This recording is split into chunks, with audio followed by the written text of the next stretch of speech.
Hi everyone.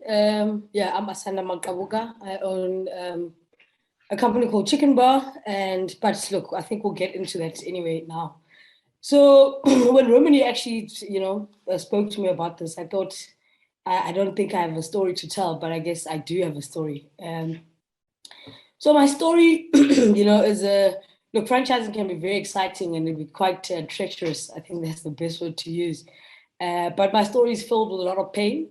Uh, yeah, it's filled with a lot of pain. I think the fact that I'm still standing and here today is actually quite a shock to me and to my family as well. So I'd always been an entrepreneur, like I've always started businesses, but I did a lot of work with government. So I think with seeing that so with my parents seeing that and seeing me struggle because it's always late payments and all of that, we decided to actually get into franchising.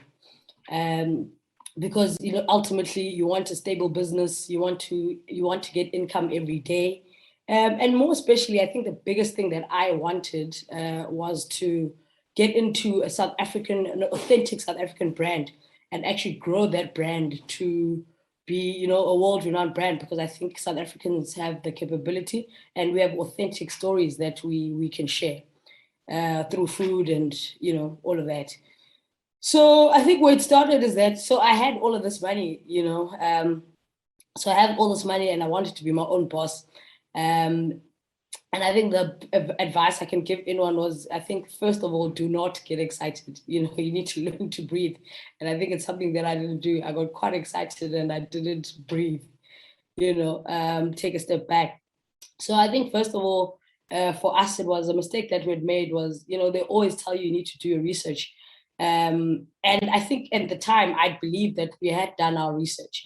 But in hindsight, everyone says ask the right questions, but in hindsight, you can't ask something that you don't know, right? So in hindsight, I mean, we didn't ask the questions because we didn't know what questions to ask, right?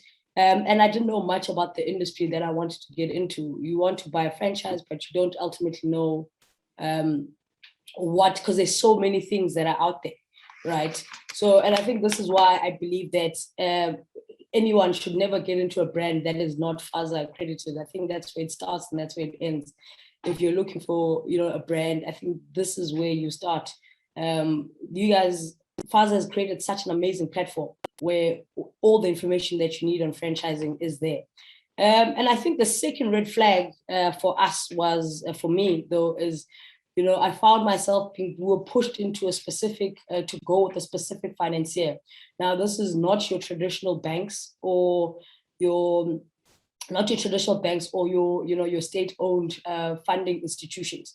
So we found ourselves, with the privately owned, as someone who buys a franchise, you anticipate that the franchisor knows exactly what you're doing. And that's why you get into franchising. So we found ourselves being pushed to get into a deal, if you will, with the privately owned financier. And, the exorbitant interest rates was actually, I think that's what killed us entirely. But so we didn't do our research thoroughly, as in what's out there, who can you get money from, what can you do, and so forth. So we got into such a bad deal that I think our interest rate was sitting at 20%. But the franchisor at the time says, look, the business can afford this type of interest. And, we obviously thought that they knew what they were doing. And I think another red flag for us was, the location that the franchisor had found for us. We didn't ask the questions, why are you choosing this particular location? And this ties into, getting a brand that is FASA accredited, because these then now are the questions that they have to disclose to you. You have to understand why a particular location is right. And the time frame it took, in these websites that all these franchisors have. It seems so great. We'll build your store within 6 weeks and so forth and so forth. But these guys ultimately didn't do that. I think it took from the time the money was paid over to them, it took about 5-6 months for our store to be built. And I mean, you're told that because you don't know much, you're told that, nope, this is what the situation is. This is this is normally how long it takes. And they find a way to wrangle it back to you, and why the store's so late, because if you had all the money, it would be easier and quicker. But in hindsight, it was a major, major red flag. But now, this store now is built and it's shiny and you're excited. So you forget the 6 months that you've been waiting and you've been told stories. So now the store is built, you're excited, you're ready to get in. What I then didn't ask was, so as franchisors are charging royalties. Now it ties back into FASA. Why are you paying these royalties? It's 7%, and any FASA accredited, franchise breaks down why. So it's 5% management fee, 2% marketing, and we had zero marketing at the time. Like we just knew that you have to pay 7%, and if you don't pay that 7%, you're probably not going to get sources. You're probably not going to get any service from the franchisor. But little did I know that we had a little bit of power as to these guys. A FASA accredited contract stipulates that the franchisor they have to have a separate bank account where they keep, these marketing fees. You have access to it, and they need to show you how they spent, how they've spent this money. So these are things that we had no idea about. We're just paying 7%. If you don't pay, you're being threatened. But you end up, having to pay these things. Now, we were in a food franchise, so I think us not understanding, the Consumer Protection Act. So you'd find that the franchise was using products from. So as much as they have a warehouse, they've got, you have to buy things from the warehouse, but they're also using like products. So they're buying cheese from Pomerleau or so it's not like special ingredient that they make themselves. So understanding the Consumer Protection Act, and the Consumer Protection Act stipulates if you're buying like on like, then you can buy like on like. But the franchisor didn't tell us that, and you're finding that if you're buying it at the franchisor, it's more expensive. But if you go to any other store, it's much cheaper. So these are the things that as franchisees we fell into. Where you're buying things that should not be expensive, but for expensive prices. And what we also then understood was that the franchisor is not disclosing that they're getting a rebate. This goes back to FASA. A FASA accredited contract then stipulates that the franchisor needs to actually disclose that if they're getting a rebate, and is this rebate beneficial to is it beneficial to your franchisees? And I think for us, to be honest, the three cornerstones was that I believe are critical in franchising, and this is now only in hindsight, right? Communication, trust, and negotiation. How things were communicated to us by the franchisor was completely. I think basic things of not being sent emails, things not being written down. One would think that, but Asanda, you seem like sort of like a smart person. You should understand these things, but you're so excited and you're so consumed about what's going on that small things you don't think. These guys, it was impossible for them to send us an email. They wouldn't send us emails to communicate if there's a price change, or if you have grievances. These grievances were not communicated to us. So it was actually insane. And the trust aspect, where they negotiate leases for you, but they negotiate these leases in such bad taste, where by the time you're moving in, I had issues with my landlord from the jump because of the negotiation that was done by the franchisor.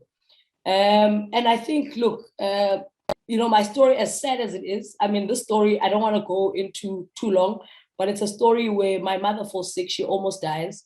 At the same time, I'm in the high court because we were fighting for our home, because our home is actually linked to, excuse me, I get very emotional when it gets to this part. So my home was linked to this financier, right? To get the finance, we had to then use our house as collateral. So you're fighting that, My mother is sick, she's dying because of, I think, stress and everything that was going on around us. But, we managed. And I think that's how actually Chicken Bar was born, because we end up winning at the Pretoria High Court. We take these guys to the High Court. And any contract, as a bad contract, you can sign a bad contract, but it will take you a lot of money to get out of a bad contract. And I think this is the importance of FASA and getting to where we got to. It was a lot of money. I mean, the franchise, you're told the franchise costs 1.3 million, but in essence, there's all these hidden costs that you're not aware of, that you keep plowing in money. We ended up paying, I think, close to 1.8 million. We were financed for 1.3, but we ended up paying out of our own pocket an extra 500,000 because of hidden costs. You're told that your store is not going to be built if you don't have a safe, but you're like, isn't the safe part of this 1.3? So it was things like that. But I think we've managed to turn a bad story around. I mean, my mother could have died. We could have lost our home, literally. Literally could have lost our home. I mean, we were in court for a while trying to fight for our home back, and having to, after spending all this money, you still need to find money to pay this financier.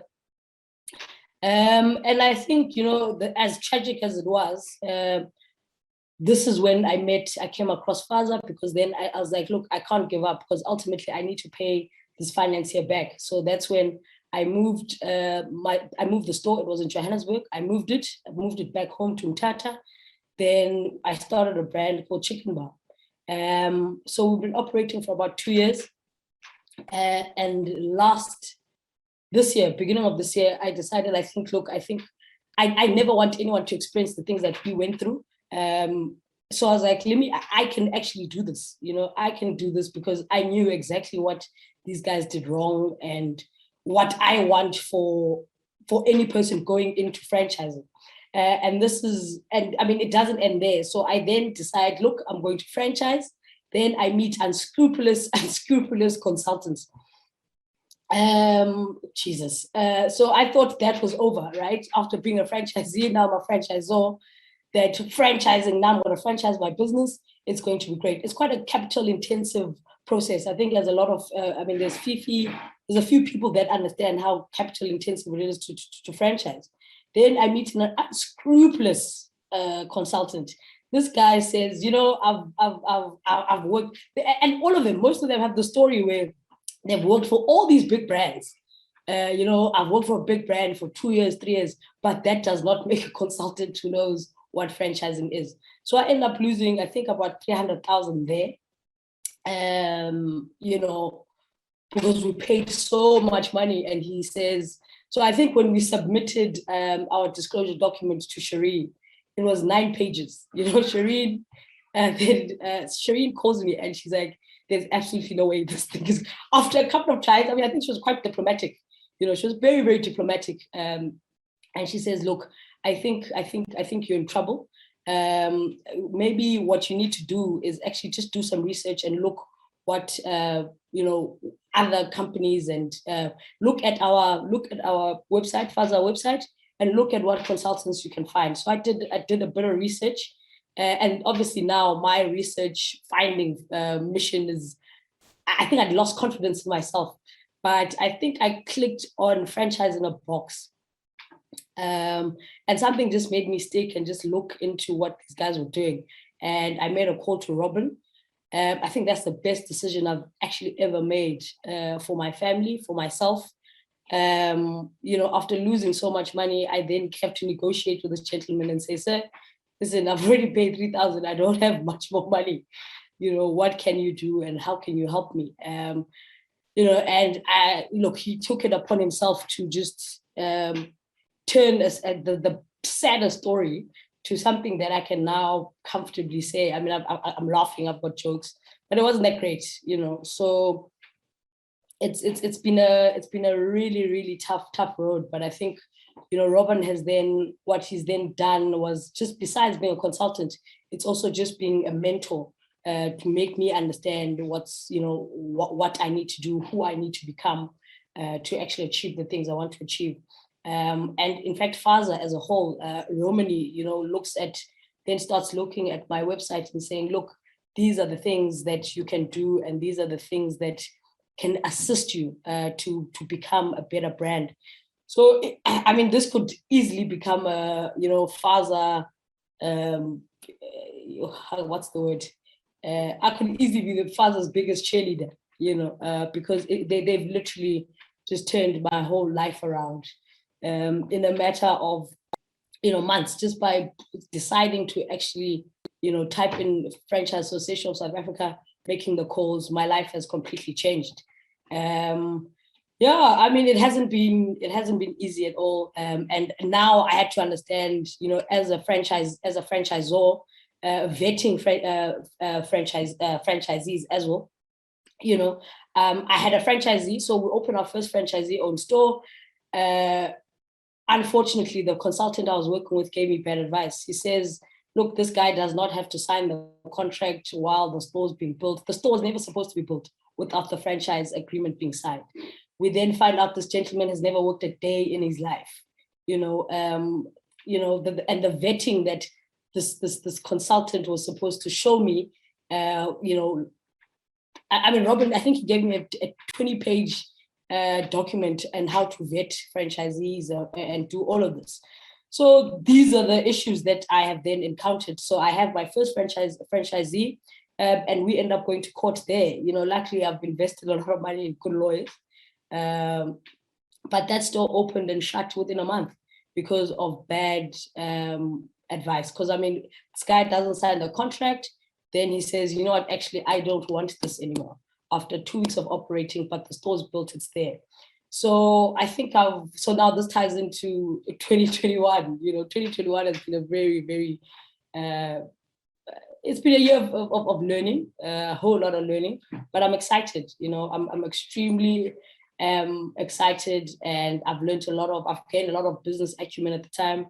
In this time, to understand what I need to do and who I need to become to achieve the things that I want to achieve. So, I mean, I'm trying to put a life story into a 5-6 year story into 15 minutes.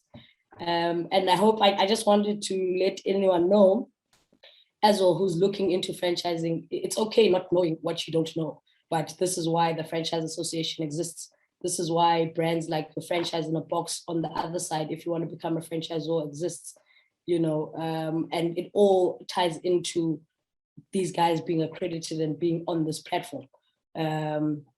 Because we're not going to grow authentic South African businesses if we this platform has been created specifically for that. So I think that's where we start. And I think that's it. I don't know. I don't have much more. Thank you. No, thank you. That was a great story, Asanda. I mean, Ines is saying, great story, Asanda. Glad you survived and will thrive going forward. Thank you for sharing. And Barbara is saying, thank you very much. Polani is saying, thank you very much. Your story is very helpful. And let's see what other comments have come through. Dr. James is saying, you make South Africa proud. Thank you very much. And Shireen is saying, you've done well. So any questions for Asanda before we move to the next topic? Asanda? Yes. It's only me. Listen, all I can say is thank you for taking the advice. And yes, we've spent a lot of time on calls and everything else and talking and just sharing with each other, but it's not always that someone actually listens to what you have to say. So from my side, father's side, I just want to say thank you, and thank you for taking it further and taking that extra step. It's not easy to start a business. It does take a lot for someone to take that big step. But so far you have done well, and I'm sure you will still continue doing well. So congratulations, and thank you once again from my side. No, thank you, Shireen. I think when you laughed at that 9-page disclosure document, I think that's where it changed for me, which I paid 300K for, but that's where it changed for me. Thank you. Right. Thank you so much.